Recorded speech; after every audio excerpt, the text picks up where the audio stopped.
Student, आप लोगों ने पिछले वीडियो में सेलों का श्रेणी और समांतर क्रम संयोजन पढ़ा था। श्रेणी संयोजन में आपने धारा का सूत्र निकाला था I = NE/R+। समांतर संयोजन में धारा का फार्मूला निकाला था I = NE/R। पहले और प्लस स्मॉल इस प्रकार से आया था। आज आप पढ़ेंगे सेलों का मिश्रित क्रम संयोजन। देखिए सेलों के मिश्रित क्रम संयोजन में हमने क्या किया है कि आपको जो है एक पहले पंक्ति बनाई हुई है, एक जैसी मतलब सभी सेलों में एक पंक्ति जैसी ये है, तो इसमें सभी सेलों के विद्युत भार आपको समान n सेलों को जोड़कर एक पंक्ति बनाई हुई है। ठीक, इसमें ऐसे बड़े हुए हैं। फिर इसी प्रकार की n पंक्तियां इस प्रकार समाप्त करेंगे। ठीक, तो n सेलों की एक पंक्ति और पंक्तियां की n और वो किस क्रम में समांतर क्रम में। तो ये पूरा संयोजन तैयार हुआ बैटरी, एक बैटरी ये बनकर तैयार हुआ और इस बैटरी से बाहर को लोड प्रस्तुत कर सकते हैं। ठीक, इसमें प्रवाहित धारा कितनी आई। तो मान लीजिए यहाँ पर एक पंक्ति में n सेल है तथा n सेलों की n पंक्तियां समांतर क्रम में जुड़ी हैं। माना एक पंक्ति में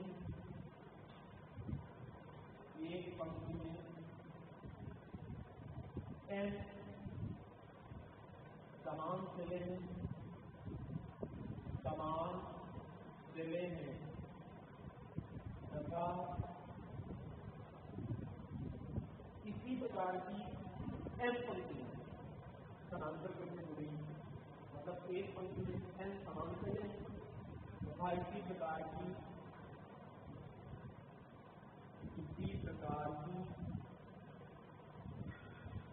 n पंक्तियां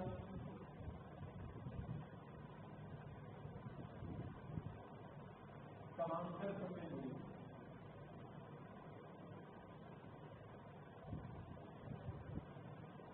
m पंक्तियां समांतर क्रम में जुड़ी है। ठीक, और इस प्रकार का हमारा ये संयोजन बना हुआ है। इस संयोजन से आयत रूप से आई धारा होगी। बस यहाँ पर मैंने लिया एक पंक्तियां समांतर क्रम में जुड़ी। कोई बता सकता है सेलों की संख्या कितनी होगी? सेलों की संख्या एक पंक्ति में आपके सेल है कितने n और पंक्तियां में है। जैसे एक पंक्ति में 5 सेल हो, 4 पंक्तियों में 20 सेल हो जाएंगे। एक पंक्ति में n सेल है, n पंक्तियां हैं, तो आपके सेलों की संख्या हो जाएगी n। ठीक, मतलब क्या है पंक्तियां और वो एक पंक्ति में सेलों की संख्या हो गई। ये भी ध्यान रखना, आपको आवश्यकता पड़ेगी कि शुरू में दिया रहेगा कहीं सेलों की संख्या इतनी दी है तो आप डायरेक्टली पंक्ति जुड़े एक पंक्ति में सेलों की संख्या। उसके बाद आगे बढ़ते हैं, हमें निकालना है धारा कितनी। तो धारा कितनी है ये निकालने के लिए हमें जरूरत पड़ेगी एक पंक्ति का कुल प्रतिरोध निकालना, सभी प्रतिरोध निकालना, बाद में जोड़ देते और यहाँ पर एक चीज ध्यान देना, एक पंक्ति का जितना विद्युत भार होगा उतना ही पूरी चीज होगा, क्योंकि सभी पंक्तियां की क्रम में समांतर क्रम में यहाँ का विद्युत भार जितना होगा वही इतना नहीं, वही यहाँ का वही ऐसा होगा। ठीक, तो एक पंक्ति का विद्युत भार निकाल तो वही पूरे संयोजन का होगा। तो सबसे पहले लिखेंगे एक पंक्ति का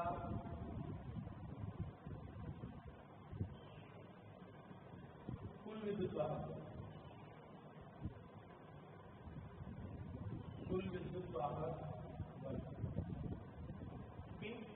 बताइए कुल विद्युत भार बल क्या आएगा? कुल विद्युत भार बल आएगा, देखिए E प्लस E प्लस कितने बार जोड़ेंगे? n से लगेंगे, n बार जोड़ेंगे।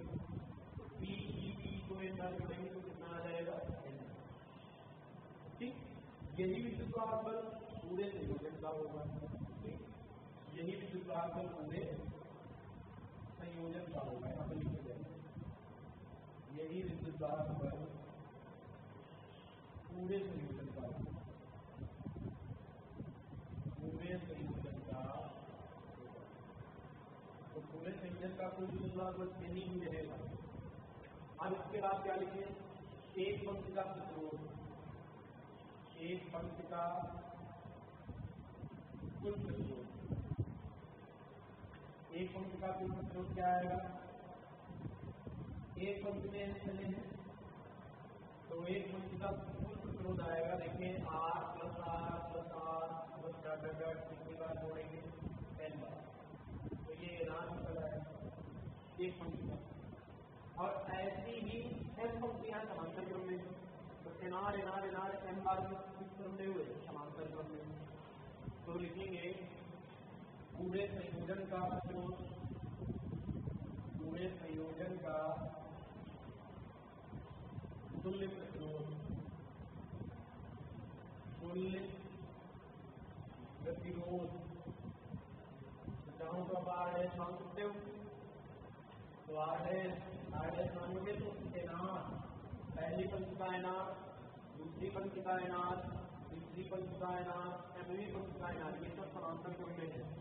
तुल्य प्रतिरोध उल्टा होकर निकलेगा 1/R' बराबर 1/nr plus 1/nr plus 1/nr। कहाँ तक ले जाएंगे इसको, m बार, क्योंकि पंक्ति कितनी m है। ठीक, देखो उससे समझो, इसका कुल प्रतिरोध कितना हुआ nr, इसका भी कितना हुआ nr, इसका भी कितना हुआ nr, और nr nr nr किस क्रम में, समांतर क्रम में। समांतर क्रम में कुल प्रतिरोध उल्टा होकर जोड़कर निकालेंगे 1/R' अभी प्रतिरोध का विक्रम होगा, जोड़ेंगे फिर प्रधानी जो 1/R' आएगा इसको पलट देंगे, निकल आएगा। तो पूरे संयोजन का तुल्य प्रतिरोध निकल आएगा, m बार तक जोड़ेंगे तो आपका निकल कर आएगा m/nr। इसके बाद R' बराबर क्या आ जाएगा nr/। ये पूरे संयोजन का तुल्य प्रतिरोध होगा। अब बताओ,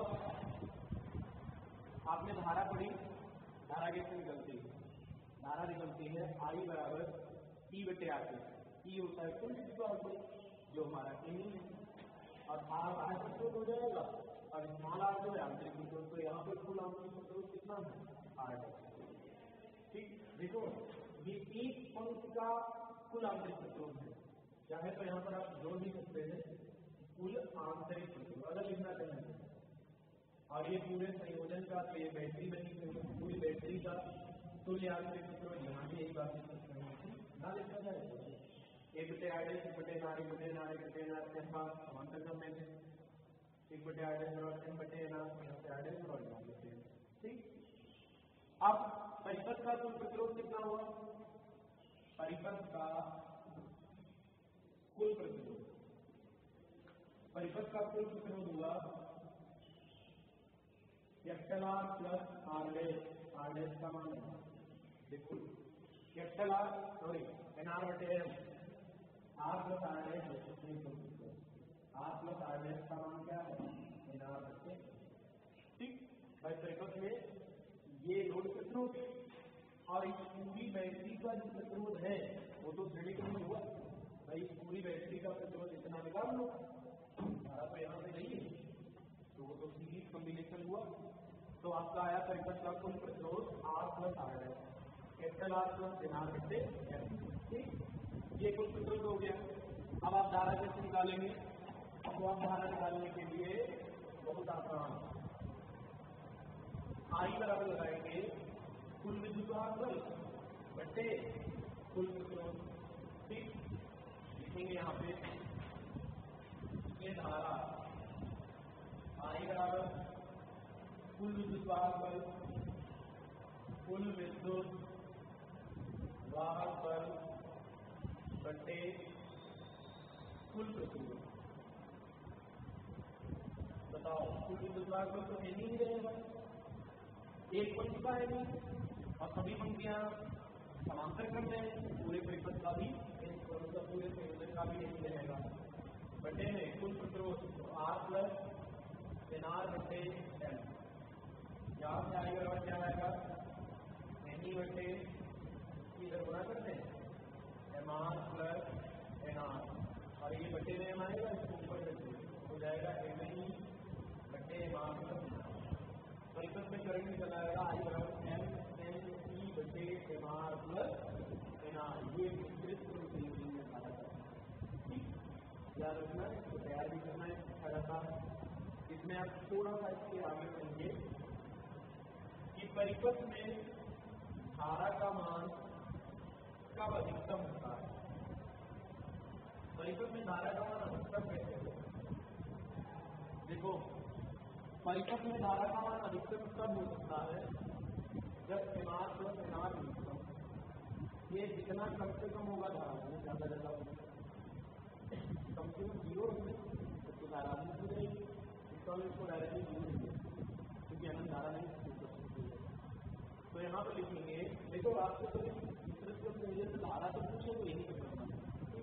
अब इसके बाद में बता रहे हैं अधिकतम धारा के लिए लिखेंगे अधिकतम धारा के लिए M R plus N R का मान न्यूनतम होना चाहिए, न्यूनतम होना चाहिए। अगर अधिकतम धारा चाहिए तो M R plus N R का मान न्यूनतम होना चाहिए। M R plus N R का मान न्यूनतम मान 0 का नहीं होता, 0 होने की संभावना नहीं। देखिए एम संख्या पंक्तियों की, एन सेलों की संख्या को बनाते हैं आर जो 16 तो आर और आर भी तो किसी भी कंडीशन में M R plus N R 0 नहीं है, तो M R plus N R को भी क्योंकि ये सब बनाते 0 होने की संभावना नहीं है। लेकिन हम कुछ इसमें अगर परिवर्तन कर दें तो 0 रखने की स्थिति आ सकती है। देखिए ये लिखा आपका M R plus N R, ठीक ऐसा M R plus N R लिखा है, इसको हमने कैसे ऐसे लिखा रूट एम आर का होल स्क्वायर, ठीक इसको लिखा रूट एन आर का होल स्क्वायर और इसका पूर्ववत कर रहे हैं। तो क्या करें दोनों के गुणकों का जुड़ना, लेकिन हमें तो इसका रूट एन आर हमने इसका वर्ग लिखा है, इनके वर्गमूलों के गुणकों का जुड़ना क्या आएगा +2 और पहले में बताया -2 root N R into root N R, नहीं अब फिर जोड़ दें +2 रूट एन आर और रूट, भाई बात तो वही है, ये कट जाएगा क्यों हो जाएगा, तो आपका यही बचेगा जितना ये लिखा है। अब अगर आप ध्यान से देखें तो ये बन गया a square plus b square minus 2ab,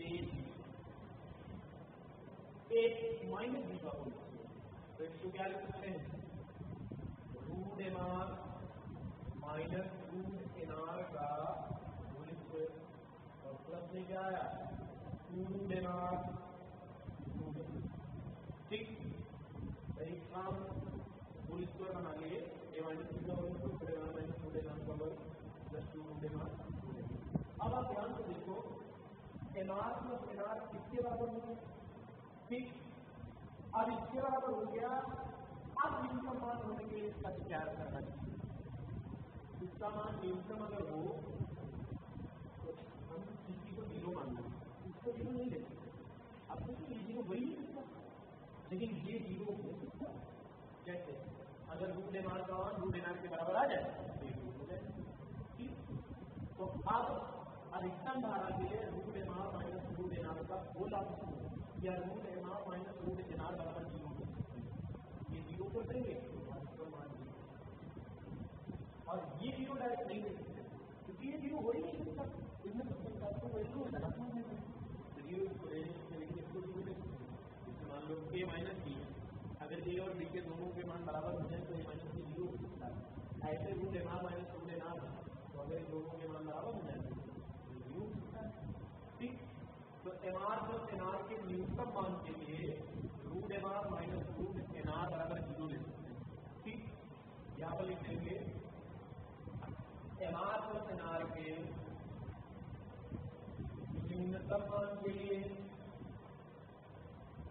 न्यूनतम मान के लिए क्या लिखते हैं बताइए, root MR minus root NR बराबर यहाँ से क्या आ जाएगा, root MR equal to root NR. वन करते दो तरफ पर, तो ये आ जाएगा एमआर और ये आ जाएगा एनआर। ठीक, यहाँ से क्या करते हैं, आर का मान निकाल लें, आर का मान हो गया एनआर बटे एन, और याद करो एनआर बटे एन मान निकला था पूरे संयोजन जो हमने बैटरी बनाई थी उस संयोजन का कुल यांत्रिक सूत्र निकला। तो आर इक्वल टू एनआर बटे एन, इसको हम आर डैश। तो एक हमें शर्त प्राप्त हो गई कि परिपथ में अधिकतम धारा होने के लिए जो बाह्य प्रतिरोध का मान है ये संयोजन के तुल्य यांत्रिक प्रतिरोध के बराबर है। अगर संयोजन का तुल्य यांत्रिक प्रतिरोध बाह्य प्रतिरोध के बराबर है तो परिपथ में प्रवाहित धारा आई का मान अधिकतम है। ठीक, लिख देंगे यहाँ पे, अतः परिपथ में अधिकतम धारा के लिए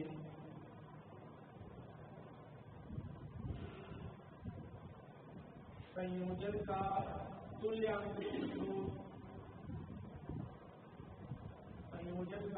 यांत्रिक प्रतिरोध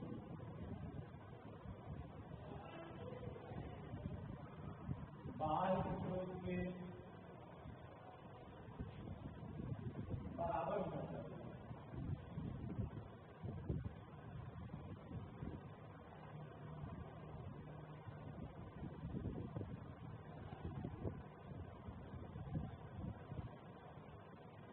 ठीक, अधिकतम धारा की शर्त है इस परिपथ में जो हमने बैटरी बनाई हुई थी हम मिश्रित संयोजन से उसका जो तुल्य आंतरिक प्रतिरोध है बाह्य प्रतिरोध के बराबर होना चाहिए। और जब कोई कुछ हल करते समय अगर अधिकतम धारा के बारे में पूछा जाए तो सीधे एमआर बराबर एनआर कर सकते हैं। इसके बाद अधिकतम धारा की शर्त तो हमें मालूम हो गई कि आर बराबर आर डैश होना चाहिए। फिर हम निकाल लें कि अधिकतम धारा कितनी होगी।